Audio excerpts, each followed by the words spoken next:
Michael Bisping called Georges StPierre a boring fighter. He played down his new physique. He ridiculed his decision to take a 4-year break from the sport. But St-Pierre, the legendary Canadian mixed martial artist, shook off the insults from the UFC's reigning middleweight champion, saying that Bisping will see his improvements soon enough. The two men staged a highly entertaining news conference at the Hockey Hall of Fame on Friday to hype their November 4th fight, UFC 217 at Madison Square Garden. It's StPierre's first bout since 2013.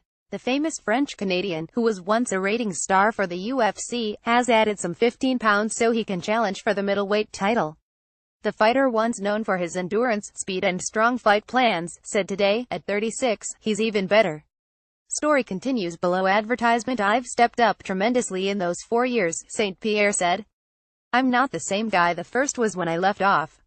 I'm a much better version, and he's going to find out the bad way. He's a lifelong martial artist. He's compelled to train all the time, said Showdown Joe Ferraro, a mixed martial arts analyst, who has known St-Pierre for 15 years. Georges StPierre images: the 6'2" Bisping embraced playing the role of villain, taking every chance to upstage and embarrass the Canadian with his playful belligerence. The whiskered Englishman, outfitted in tattered black jeans, started in on the Cleanshaven St-Pierre for his navy designer suit and just kept the act rolling. He ridiculed GSP's French accent and his 5'9" stature, speculated the Canadian had taken steroids, and called him an unemotional lizard whose fights were so boring they put him to sleep. UFC President Dana White sat between the fighters during the presser with his eyes buzzing and his lips curled in a giddy smile, his attention whipping back and forth between the men, lapping up every insult they traded. The glossy, movie-style trailer that dropped this week to promote the fight focuses on StPierre's comeback, a legend's return to the octagon, not on Bisping's second title defense. Bisping jumped on the opportunity to suggest that's because UFC fans have forgotten all about the once-beloved champ. I've been fighting in UFC 12 years now, so you don't need reminding that I'm here, Bisping said. But you need reminding that Georges is back because he's the guy that ran away. St-Pierre was asked to answer for his sudden departure in 2013, which followed a narrow victory over Johnny Big Rig Hendricks, his 12th in a row at the time. Story continues below. Advertisement: I was always rushing, fighting, preparing for the next guy, and the next, St-Pierre said. I needed a break. Now I'm happy to be back. As part of his preparation, St-Pierre did highly detailed work to correct imbalances and improve his movements. He said he corrected neurological patterns to improve some of his leg movements. Georges StPierre images: he's appeared in a few movies during his time away from competition, such as Kickboxer Vengeance, Cartels and Captain America: The Winter Soldier. Yet, St-Pierre took very little time away from training. He maintained his boxing and martial arts workouts, along with an eclectic mix of other training, such as sprinting, wrestling and gymnastics. He also now works with boxing coach Freddie Roach. He's a lifelong martial artist. He's compelled to train all the time, said Showdown Joe Ferraro, a mixed martial arts analyst, who has known St-Pierre for 15 years. Many trainers have kicked Georges out of their gym, told him to go party in New York or call Leonardo DiCaprio and go to Monaco. They kick him out of martial arts training, and he goes to do gymnastics. They kick him out of there and he goes somewhere to wrestle. He loves to train. St-Pierre did highly detailed work to correct imbalances and improve his movements. He said he corrected neurological patterns to improve some of his leg movements. As he has since 2010, he continued to work on flexibility, alignment and spatial orientation with Canadian national team gymnastics coach Patrick Beauchamp.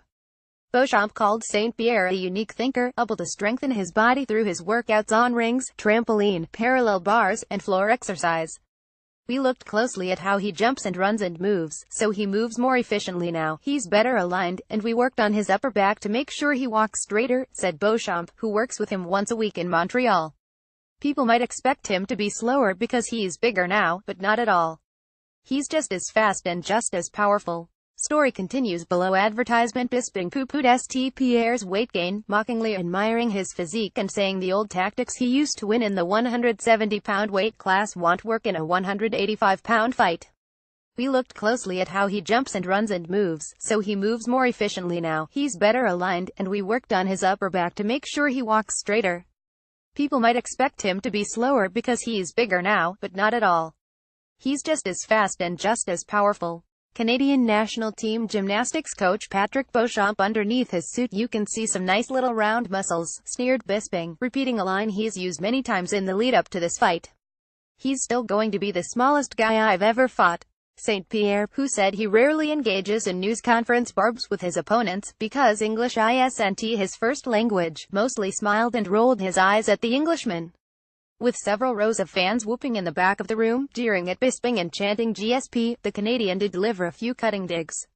"I defended my title 9 times, man," hollered St-Pierre at one point. "Who are you? What have you done?" If he loses, St-Pierre has said he'll quit for good. If he beats Bisping, he says he'll fulfill obligations to defend the middleweight title against Robert Whittaker. But many think St-Pierre might be plotting to then drop weight and clash with lightweight champion Conor McGregor, further bolstering his legacy by winning a belt in a third weight class. "In my contract it says Robert Whittaker," said St-Pierre when asked about the prospect of facing McGregor. "But Dana is the boss, and he'll decide." Bisping then loudly interjected, "Georges will be going back under the rock he came from." The traditional facetto-face stare-down photo OPP at the end of the news conference had a little dose of theatrics. The two bumped noses and Bisping impishly poked StPierre's face with a finger. That's when the Canadian snarled just a little and unleashed his own swipe.